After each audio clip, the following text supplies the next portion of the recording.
This evening, we're going to move right into the gospel reading tonight, because the gospel comes out of the 6th chapter of John, verses 41 to 51 inclusive.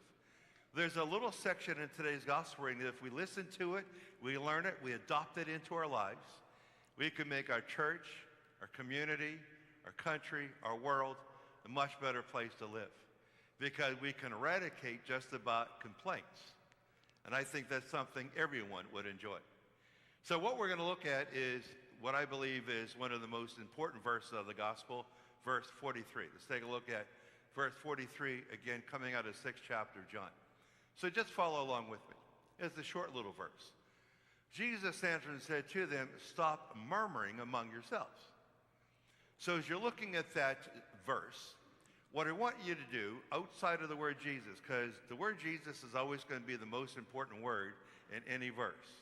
But barring the word Jesus, what do you suppose is the key word in that verse, not including the word Jesus? What do you think it happens to be? Okay, stop's good. What is another word I'm looking for? Murmuring. Now, murmuring is a very interesting word. The suffix ing, that suffix ing usually means something's in process. It's an action. So they were murmuring, which means current tense. It's something they were doing right then and there. Now, what we want to do is, because I believe the message for tonight, and hopefully the rest of our lives, is in the root word of the word murmuring. So we're going to get rid of the suffix, the ing, which is action and process, and just look at the root word. So let's look at the root word. There it is. Now, look at the construction of the word murmur. I find that very interesting construction. M-U-R, and then another M-U-R. So you have an M-U-R to the left, an M-U-R to the right. You put two M-U-Rs together, and it comes out to murmur. Now, what is really interesting about the construction of that word, it is indicative, the construction of the word, of the meaning of the word. Murmur means this: unnecessary repetition of complaint is the definition of the word murmur. Now, I looked this up in Webster's dictionary, and that is the first definition of the word murmur in Webster's dictionary: unnecessary repetition of complaint. So when you look at it, the word itself is unnecessary repetition. So if you got rid of the unnecessary repetition of that word, what would you be left with? Murr. You see, that's the message. You see, a wife will never get mad at her husband. When new neighbors move into your neighborhood right across the street, and a wife says to his husband said to his wife, "Honey, I don't like the neighbors." But there's no reason to get mad at him for that, is there? No. That was a murr. He made one little suggestion, and that was it. Now, the trouble is this. If new neighbors move, the husband says to his wife 10 times a day for the next 35 years, "I don't like the neighbors." And finally, the wife says what? "Give it up already. Stop you're an old broken record. You keep repeating the same thing over and over and over again." That's unnecessary repetition. Now think about it. When you let your dog out in the middle of the night so he can free himself, and then you're waiting him to do that, and you fall asleep on a couch and your dog's outside, when a dog sees a rabbit in the yard, all he has to do is what? Bark once, right? Ruff. Now, the rabbit heard it, the dog got out of his system, and everyone has a nice sleep, the neighbors. But what happens? What usually happens to a dog who's maybe living outside, or a dog who's let loose outside so he can free himself, when the dog sees the rabbit, he barks how long?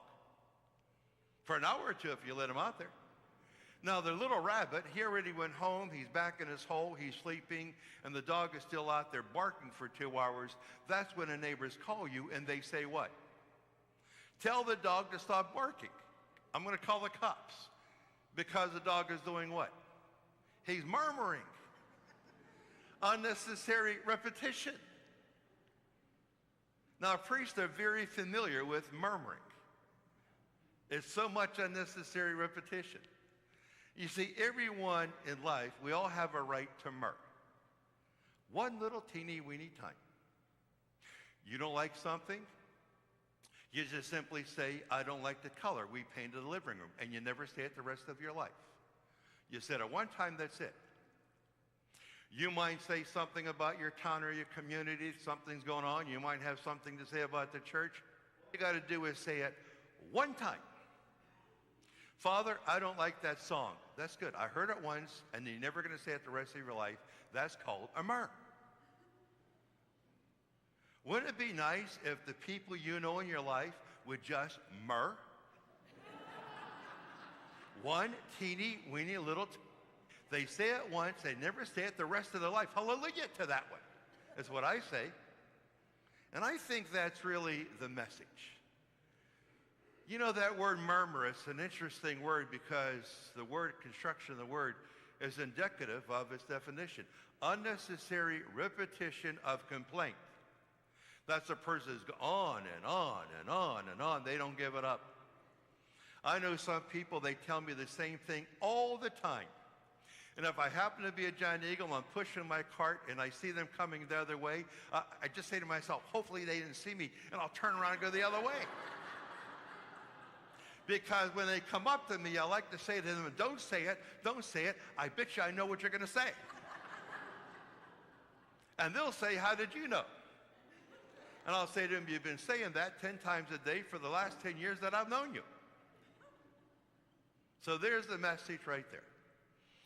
Murmur, unnecessary repetition. You get rid of the unnecessary repetition, you're left with what word? Myrrh. Every one of us have a right to myrrh. One little teeny weeny little myrrh. You see something you don't like, you want to voice your opinion, you say it one time only, for the rest of your life. Wouldn't that be nice? If we can learn to myrrh, not murmur, but myrrh, that would make our church, our community, our country, our world a much better place to live. Why? Because we can eradicate complaining all the time. Because it's the same story time and time and time again. Myrrh, rather than murmur. Because you know what the trouble with murmur is? It means unnecessary repetition of complaint. So maybe starting tonight, this group right here, and you could tell the others who aren't, but maybe all of you could start tonight to myrrh rather than murmur. Thank you.